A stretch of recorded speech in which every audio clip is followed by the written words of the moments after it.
If you look at a modern child playing in a park, you see a picture of pure, unadulterated freedom. They run, they scream, they throw spectacular tantrums, and they drop their plastic toys in the dirt, completely secure in the knowledge that a parent is watching their every move.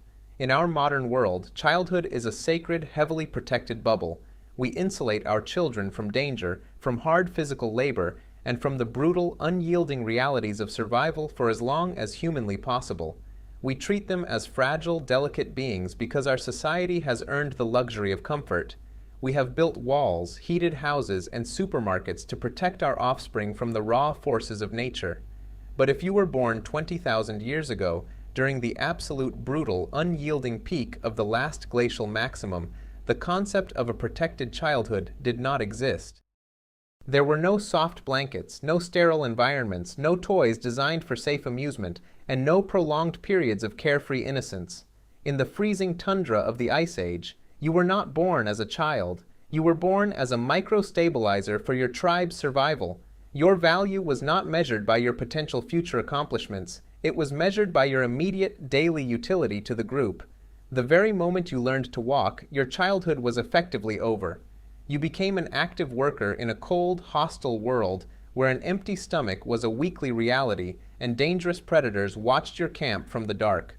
Welcome back to our prehistoric survival series. Today we are going to completely shatter the heartwarming cinematic myth of the primitive nuclear family. We are moving past the fictional caveman cartoons and Hollywood tropes to expose the dark, uncompromising reality of raising children during the Ice Age. We will explore how nature enforced a terrifying law of absolute silence on newborns, why 5-year-olds spent their entire days chewing raw animal skins until their teeth ground down to the raw nerves, and how the human species turned toddlers into cold, calculating survival machines just to keep the genetic line from freezing to death in the snow. To truly understand the psychological and physical weight of an Ice Age childhood, we must examine the very beginning of life, the day of birth. Today, childbirth takes place in highly regulated, sterile, heated hospitals surrounded by advanced medical teams. In the Pleistocene epoch, giving birth was an immediate, terrifying gamble with death. Archaeologists and evolutionary geneticists estimate that infant mortality rates were astronomical. Nearly 50% of all children did not survive to see their 5th birthday. Hypothermia, sudden bacterial infections, respiratory diseases caused by smoky caves, and the sheer physical trauma of a non-stop migratory life cut down half of the population before they could even articulate a single coherent sentence. If a baby was born during a winter migration, the mother had to deliver the child in a temporary shelter, clean the infant with snow or rough hides, and immediately keep moving. There was no time for recovery or maternity leave.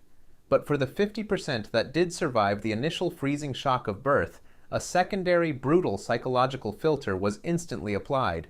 It was a rule enforced not by the strictness of the parents, but by the horrific predators lurking right outside the campfire's glow. We can call it the law of absolute silence.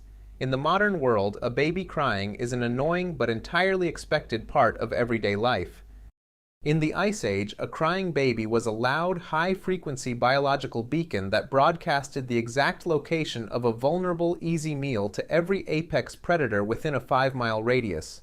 The howling winds of the tundra could carry the sound of a distressed infant directly to the ears of a pack of hunting dire wolves, a clan of cave hyenas, or a hungry sabertooth cat. Prehistoric predators were incredibly intelligent. They quickly learned that the sound of a human child meant a defenseless, slow target that could be easily isolated from the adult hunters. A single loud cry could bring a nightmare crashing into the campsite in the middle of the night, resulting in the slaughter of the entire family. Therefore, evolutionary and cultural pressure forced prehistoric mothers to develop an incredibly intense system of constant, suffocating physical contact. Babies were never placed in separate cribs, left alone in corners, or allowed to cry it out to clear their lungs. They were wrapped tightly in heavy fur slings, bound directly to the mother's bare chest or back 24 hours a day, 7 days a week. Through this suffocating, non-stop physical proximity, prehistoric infants learned an instinctual behavior that modern child psychologists find absolutely staggering. They learned to suppress their own crying. If an infant showed the slightest sign of distress, The mother would immediately nurse or soothe them before a single loud, echoing sob could escape into the open air. A child who could not maintain absolute silence simply did not survive. They were a hazard to the group, and nature filtered them out quickly. From their very first months on Earth, human children were conditioned to be literal ghosts in the landscape, invisible, undetectable, and perfectly quiet. By the time a modern child reaches the age of 4 or 5, they are entering preschool, learning to draw with crayons and playing with blocks. They are shielded from any form of real economic or physical labor. But in an Ice Age tribe, a 5-year-old was already a full-time utility worker with heavy daily responsibilities. Consider the harsh climate they inhabited, with temperatures routinely plummeting below -40 degrees Celsius during the endless dark winter months. Clothing was a highly engineered, life-saving technological system, a literal prehistoric spacesuit made of animal fibers. If a single seam ripped, hypothermia would set in, killing the wearer in less than an hour.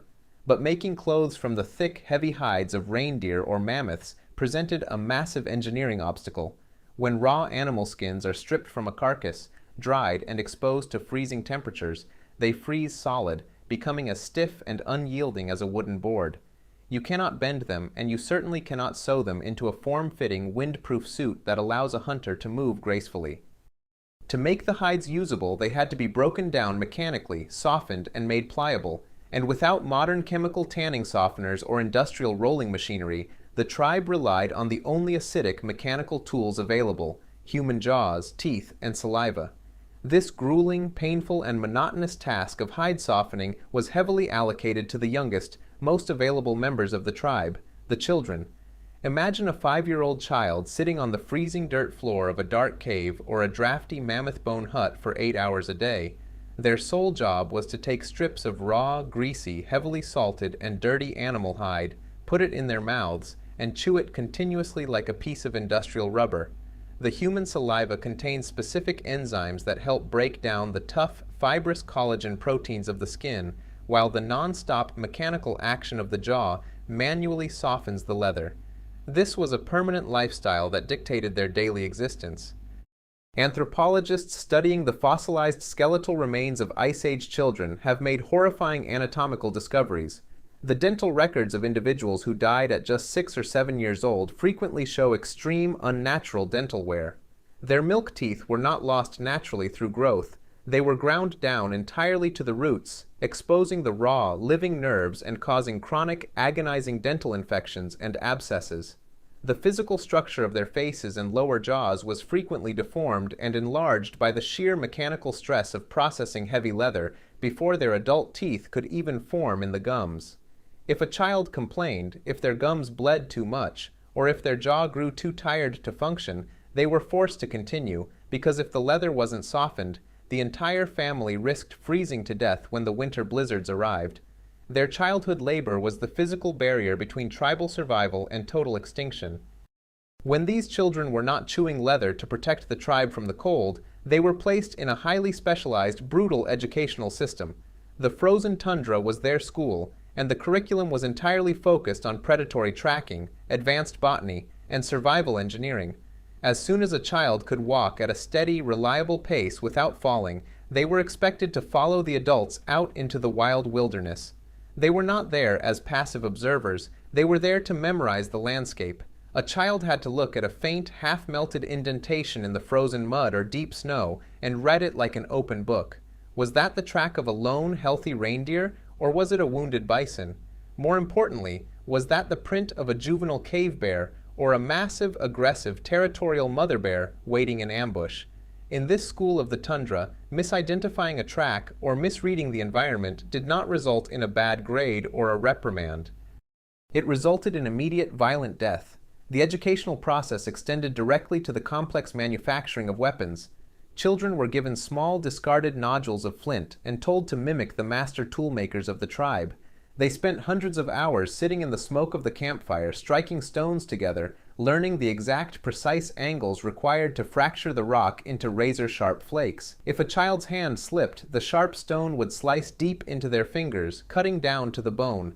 There were no bandages or medical creams. They simply rubbed burning wood ash or dirty mud into the open wound to stop the bleeding, ignored the pain, and kept striking the stone. Even their recreational time was completely weaponized by the culture. Prehistoric children did not play with harmless toys. They played with downscaled, highly functional replicas of lethal weapons designed for slaughter. Archaeologists have uncovered tiny, perfectly balanced stone spear points and miniature bows that were carefully crafted by elders for the small hands of 7-year-old children. Their games consisted of stalking small birds, rodents, and wild rabbits around the dangerous periphery of the camp. They were practicing the mechanics of execution. They were learning exactly how much tension a bowstring required to pierce a living heart, and how to throw a wooden projectile with enough force to shatter an animal's skull.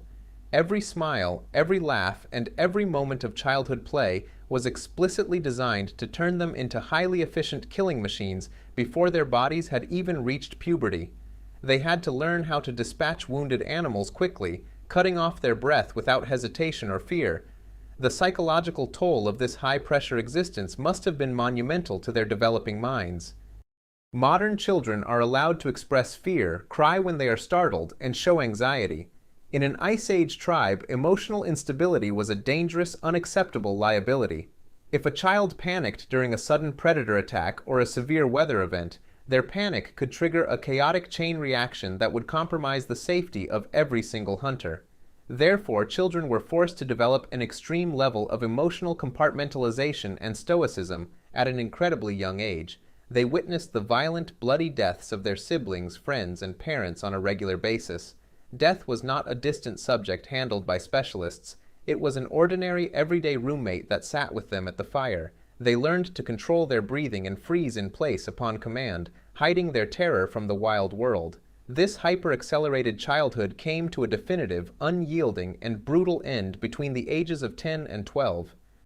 In modern society, we have adolescence, a decade-long transition phase where teenagers can explore their identities, struggle with their social lives, and slowly find their place in the world.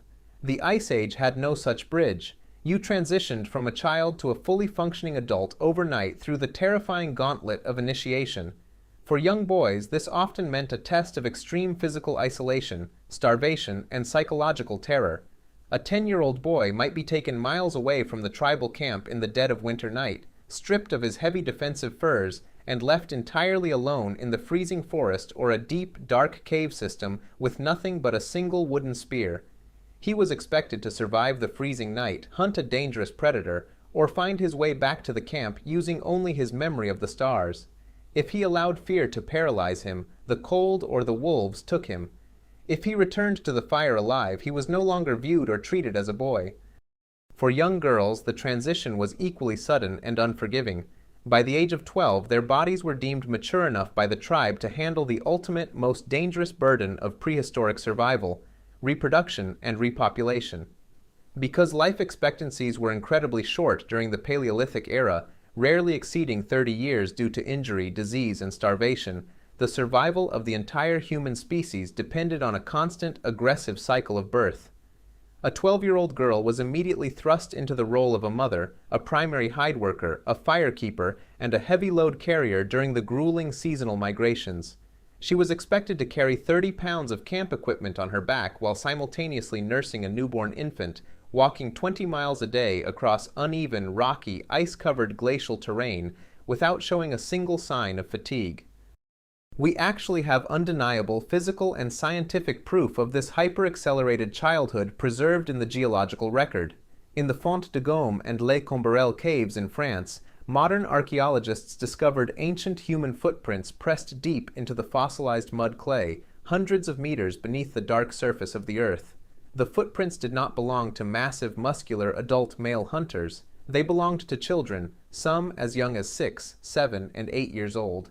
These young children were deep inside the pitch-black, dangerous subterranean tunnels, carrying heavy, burning stone lamps filled with toxic, smoky animal fat. They were navigating the dangerous, low-oxygen depths of the earth alongside the adults, helping to mix pigments and paint the famous majestic murals of mammoths on the stone walls. They were trusted to handle the volatile element of fire, to navigate the absolute darkness, and to actively contribute to the sacred spiritual rituals of the tribe. They were treated not as dependents, but as full, reliable partners in the desperate human struggle for existence. So, the next time you see a modern child complaining about their food, crying over a broken plastic toy, or spending hours staring at a bright screen in a perfectly heated room, take a moment to look past the surface of our modern comfort. Think about those tiny, dirt-covered, stoic human beings who walked the frozen earth 20,000 years ago. They did not know what safety felt like. They sacrificed their teeth to soften the stiff leather that kept their families from freezing.